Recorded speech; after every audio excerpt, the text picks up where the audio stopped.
ശശി തരൂർ അങ്ങനെ തന്റെ ആദ്യ ദൗത്യം തുടങ്ങിയിരിക്കുന്നു, വിജയകരമായിട്ട് തന്നെ പോകുന്നുവെന്ന് പനാമയിൽ എത്തിയതോടെ മനസ്സിലായി. ഇപ്പോൾ പനാമയിൽ എത്തി അവിടുത്തെ ആളുകളെ കയ്യിലെടുത്ത് അവിടെ നിന്നുള്ളൊരു അംഗീകാരവും നേടിയാണ് ഇപ്പോൾ നല്ലൊരു പ്രസംഗമൊക്കെ നടത്തിയൊക്കെയാണ് അദ്ദേഹം ശ്രദ്ധ നേടിയിരിക്കുന്നത്. അവിടെ തന്നെ അവിടുത്തെ അസംബ്ലി പ്രസിഡന്റ്, പനാമ അസംബ്ലി പ്രസിഡന്റായ ഡാന കാസ്റ്റനഡയുമായിട്ട് ഒരു സുദീർഘമായ സംഭാഷണം നടത്തി. അതുമാത്രമല്ല, ഇന്ത്യയുടെ നിലപാടുകൾ കൃത്യമായിട്ട് പറഞ്ഞു. പ്രധാനമന്ത്രിയെ വീണ്ടും പ്രകീർത്തിച്ചു. ഓപ്പറേഷൻ സിന്ദൂറിലൂടെ ഇന്ത്യ തങ്ങളുടെ മറുപടി നൽകി. അതായത് സിന്ദൂരം ആ ഒരു സംഭവങ്ങളൊക്കെ നമ്മൾ കേട്ടതൊക്കെയാണ്. അപ്പോൾ അതുമായിട്ട് ബന്ധപ്പെട്ട എല്ലാ കാര്യങ്ങളും പറഞ്ഞു. അപ്പോൾ ഇന്ത്യയുടെ സ്റ്റാൻഡ് ഭീകരവാദത്തിനെതിരെ ഇനിയും പൊരുതും എന്ന് പറഞ്ഞിട്ടുണ്ട്. അത് പനാമ ഈ ഒരു അസംബ്ലിയും അംഗീകരിച്ചിരിക്കുന്നു. ഡാന കാസ്റ്റനഡെ അതനുസരിച്ച് പറഞ്ഞിട്ട് ഇന്ത്യയുമായുള്ളത് ഇന്ത്യക്കൊപ്പം സമാധാനത്തിന് വേണ്ടി ഭീകരതയ്ക്കെതിരെ പോരാടും എന്ന രീതിയിൽ അവരും പറഞ്ഞിട്ടുണ്ട്.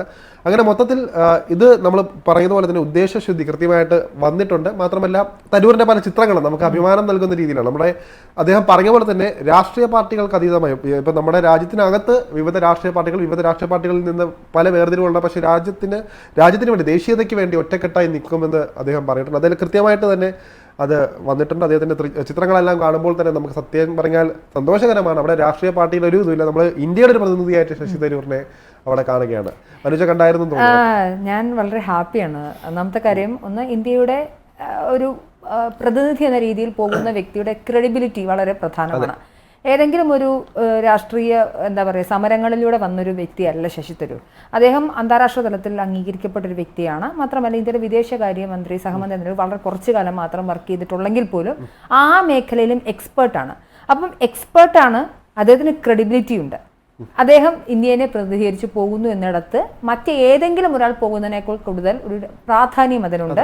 അതിന് കുറച്ചുകൂടി സ്വീകാര്യത വരികയാണ്. അതായത് ഇപ്പോൾ ഞാനിരുന്ന് ഓപ്പോസിറ്റ് ഇരുന്ന് ശരത് എൻ്റെ അടുത്ത് സംസാരിക്കുമ്പോൾ ശരത്തിൻ്റെ ക്രെഡിബിലിറ്റി അത് ആ വിഷയങ്ങളിൽ ഉണ്ടാകാൻ എന്നെ ഇൻഫ്ലുവൻസ് ചെയ്യുന്നതിലൊരു വലിയ പ്രധാനപ്പെട്ട ഘടകമാണ്. നമ്മളത് മിമിക് ചെയ്യാണോ അല്ലയോ എന്ന് പറയാൻ പറ്റും. ശശി തരൂരിൻ്റെ കാര്യത്തിൽ അത് വളരെ പ്രധാനമാണ്. അതാണ് എന്നെ സംബന്ധിച്ച് ആദ്യത്തെ സന്തോഷം. ഇതിനേക്കാൾ ഒക്കെ ഉപരിയായി BJP എന്താണോ പറഞ്ഞത്, ഞാൻ BJP എന്നല്ല, കേന്ദ്ര സർക്കാർ എന്താണോ പറഞ്ഞത് അതിനെ തന്നെ ആവർത്തിക്കുന്ന ശശി തരൂരാണ് കാണിക്കുന്നത്. സത്യത്തിൽ ഇത് കോൺഗ്രസിനാണ് വലിയ അടിയായിരിക്കുന്ന ഒരു സാഹചര്യം കൂടി നമുക്കിവിടെ ഡിസ്കസ് ചെയ്യേണ്ടതുണ്ട്. ഇനി അദ്ദേഹത്തിന്റെ പ്രസംഗത്തിലേക്ക് വന്നു കഴിഞ്ഞാൽ, അദ്ദേഹം this is the new normal.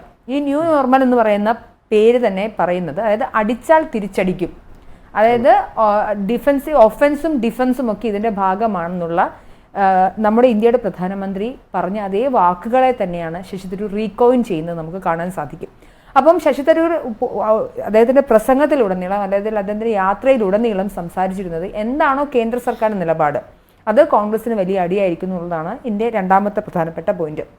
ഇനി അദ്ദേഹം സംസാരിച്ച കാര്യങ്ങളിലേക്ക് വരുന്നൊരു കാര്യത്തെ, അമേരിക്ക ഈ സീസ്ഫെയർ വെടിനിർത്തലുമായി ബന്ധപ്പെട്ട് അമേരിക്ക മധ്യസ്ഥത വഹിച്ചിരുന്നു എന്ന തരത്തിൽ അവരുടെ വലിയൊരു ക്ലെയിം ഉണ്ട്. അത് പാകിസ്ഥാൻ ഉൾപ്പെടെയുള്ള അല്ലെങ്കിൽ വിദേശ മാധ്യമങ്ങളിലെല്ലാം ഉൾപ്പെടെ വരുന്ന ഒരു ക്ലെയിമാണ്. ദാറ്റ് ഇസ് അമേരിക്കയാണ് സീസ്ഫെയറിന് ശ്രദ്ധിച്ചിരുന്നത്, അല്ലെങ്കിൽ അവരാണ് ശ്രമിച്ചിരുന്നത് എന്നൊരു കാര്യം.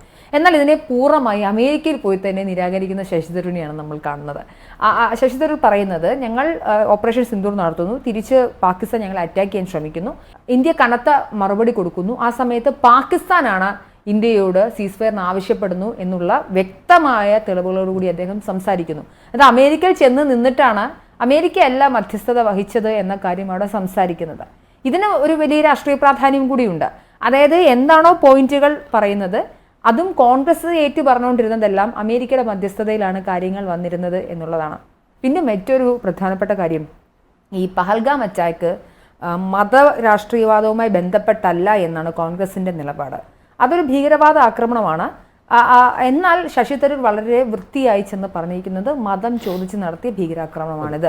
കലിമ ചൊല്ലിയ പ്രൊഫസറെ വെറുതെ വിടുകയും കലിമ ചൊല്ലാത്ത ആൾക്കാരെ കൊന്നുകളയുകയും ഹിന്ദുവായ ആൾക്കാരെ കൊന്നുകളയുകയും ചെയ്യുന്നിടത്ത് മതവാദമുണ്ട്, മതരാഷ്ട്രീയമുണ്ട്, അതിൽ പൊളിറ്റിക്കൽ ഇസ്ലാമിൻ്റെ പിൻബലമുണ്ട് എന്ന് പറയുന്ന കാര്യങ്ങളെ കോൺഗ്രസ് തള്ളിക്കളയുമ്പോൾ അത് കൃത്യമായി അവിടെ അഡ്രസ്സ് ചെയ്തത് കേന്ദ്ര സർക്കാരായിരുന്നു. ഈ കാര്യവും എന്ത് ചെയ്യുന്നുണ്ട്, ശശി തരൂർ പോയി പറയുന്നുണ്ട്. അപ്പോൾ ശശി തരൂർ മൊത്തത്തിൽ അവിടെ ബാക്കപ്പിലേക്ക് കൊണ്ടുവരുന്നത്, അത് ശശി തരൂർ സത്യത്തിൽ ഒരു കോൺഗ്രസിനൊരു വലിയ അടിയായി പോയി എന്നാണ് എനിക്ക് തോന്നുന്നത്. അതെ, അവിടെയാണ് മനുഷ്യ തുടക്കം പറഞ്ഞാൽ ഒരു ക്രെഡിബിലിറ്റി, ഒരു വ്യക്തിത്വം എന്നതിന്റെ ഒരു വ്യത്യാസം നമ്മൾ അവിടെയാണ് മനസ്സിലാക്കേണ്ടത്. ശശി തരൂർ മറ്റുള്ള നേതാക്കളിൽ നിന്ന്, അല്ലെങ്കിൽ സാധാരണ ഒരു ആവർത്തിച്ച് പറയുന്ന ഒരാളല്ല. അദ്ദേഹത്തിന്റെ ഒരു നിലപാടുണ്ട്. അത് കൃത്യമായിട്ട് കേന്ദ്രത്തിനറിയാം. കോൺഗ്രസ്സുകാർക്ക് മനസ്സിലാക്കിയില്ലെങ്കിൽ പോലും കേന്ദ്ര സർക്കാർ അത് മനസ്സിലാക്കിയിട്ടുണ്ട്. ശശി തരൂർ പറയില്ല ആനയുടെ വലിപ്പം അതിനറിയില്ല എന്ന് പറയും പോലെ. പക്ഷേ കേന്ദ്ര സർക്കാർ അത് മനസ്സിലാക്കി. ശശി തരൂരിനോട് പോയിട്ട് വേണമെങ്കിൽ ശശി തരൂരിന് കോൺഗ്രസ് നിലപാടുകൾ പറയാം. ഒരിക്കലും BJPക്കും സ്വാധീനിക്കാൻ പറ്റുന്ന ഒരാളല്ല ശശി തരൂർ. അദ്ദേഹത്തിൻ്റെതായ വ്യക്തിത്വമുണ്ട്, പൂർണ്ണമായിട്ടും പറയുന്നുള്ളൂ. മാത്രമല്ല അവിടെയും രാജ്യം എന്നാണ് അവിടെ പറയുന്നത്, രാജ്യത്തെ കുറിച്ചാണ് പറയുന്നത്. അതുകൊണ്ട് തന്നെ രാജ്യവുമായി ബന്ധപ്പെട്ട് എന്ത് ചർച്ച നടന്നാലും അവിടെ രാഷ്ട്രീയം വരില്ല എന്ന് ശശി തരൂരിന് വ്യക്തമായിട്ട് അറിയാം. രാഷ്ട്രീയം നടക്കുന്നത് ഫുള്ളും ഇന്ത്യയിലാണ്. ഇപ്പൊ ഇന്ത്യക്ക് പുറത്ത് എപ്പോഴും രാഷ്ട്രീയമല്ല, അവിടെ ദേശത്തെക്കുറിച്ച് അല്ലെങ്കിൽ നമ്മുടെ രാജ്യത്തെക്കുറിച്ച് മാത്രമേ സംസാരിക്കാൻ പാടുള്ളൂ. അതുമായിട്ട് ബന്ധപ്പെട്ടേ വരാറുള്ളൂ.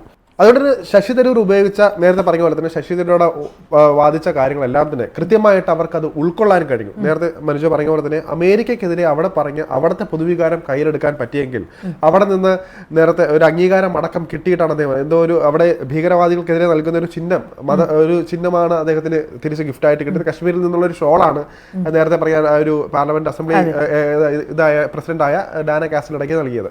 അപ്പോൾ അമേരിക്കയിൽ നിന്നുകൊണ്ട് തന്നെ ആ സ്വാധീനം എടുക്കുക അത് ചെറിയൊരു കാര്യമല്ല. മാത്രമല്ല അമേരിക്കയുമായിട്ട് ബന്ധപ്പെട്ട് മറ്റൊരു പ്രധാന വിഷയമാണ് ചൈന പാക് ബന്ധത്തെ എടുത്തു കാട്ടി ഇതിന് പ്രധാന പോയിന്റ് ആയിട്ട് ശശി തരൂർ ഇതിനകത്ത് പറഞ്ഞിട്ടുണ്ട്. അമേരിക്കയുമായിട്ട് ചൈന അമേരിക്കയും തമ്മിലുള്ളൊരു പ്രശ്നങ്ങൾ നമുക്ക് അറിയാവുന്നതാണ്. പക്ഷെ ട്രംപ് ഇടയ്ക്ക് താരിഫ് കൊണ്ടുവരുന്നു, അതിനകത്തൊരു വിട്ടുവീഴ്ച വരുന്നു, ചൈനയുമായിട്ട് ഉടക്കില്ല എന്ന രീതി കൊണ്ടുവന്നു. പക്ഷെ അവിടുത്തെ പൊതുവികാരം ചൈനയ്ക്കെതിരാണ്.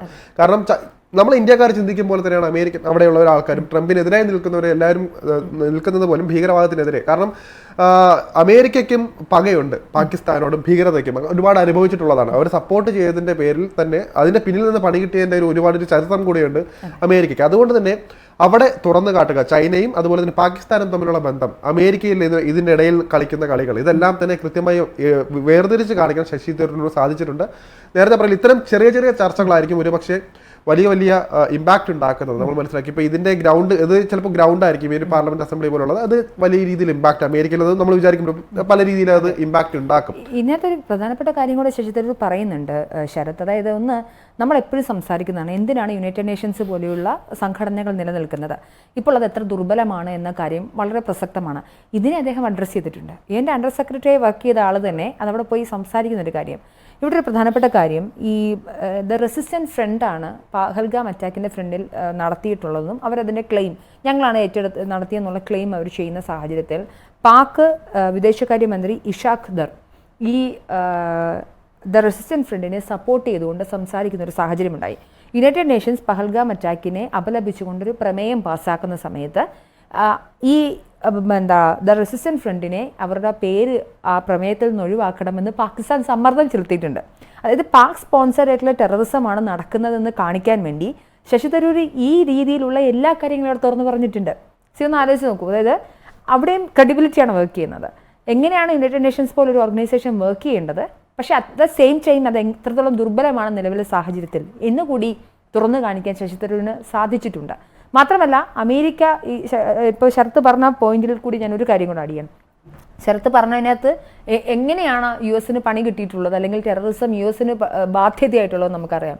അങ്ങനെയുള്ള ഒരുപാട് കാര്യങ്ങളെ മുൻനിർത്തിക്കൊണ്ട് അദ്ദേഹം പറയുന്നുണ്ട് എങ്ങനെയാണോ പാകിസ്ഥാൻ ഈ ടെററിസത്തെ ബ്രീഡ് ചെയ്യുന്നത്, ആ ബ്രീഡിംഗ് പോയിന്റിൽ നിന്നും ഈ ടെററിസത്തെ ഇല്ലായ്മ ചെയ്യാൻ ഇത്തരത്തിലുള്ള അറ്റാക്കുകളാണ് നടത്തേണ്ടത് എന്ന് വളരെ വ്യക്തമായി പറയുന്നുണ്ട്. എന്തായാലും ശശി തരൂർ എന്ന് പറയുന്ന വ്യക്തി അദ്ദേഹത്തിൻ്റെ ലൈഫിൽ ഇത്രയും നാളും ഉണ്ടായിരുന്ന നേടിയെടുത്തിട്ടുള്ള വ്യക്തിത്വം, ക്രെഡിബിലിറ്റി, അദ്ദേഹത്തിൻ്റെ എക്സ്പീരിയൻസ്, അദ്ദേഹത്തിൻ്റെ ഭാഷാശുദ്ധി, അയ്യോ പറയാതിരിക്കാൻ പറ്റില്ല, എത്ര രസകരമായാണ് അദ്ദേഹം സംസാരിക്കുന്നത് എന്നുള്ളത്.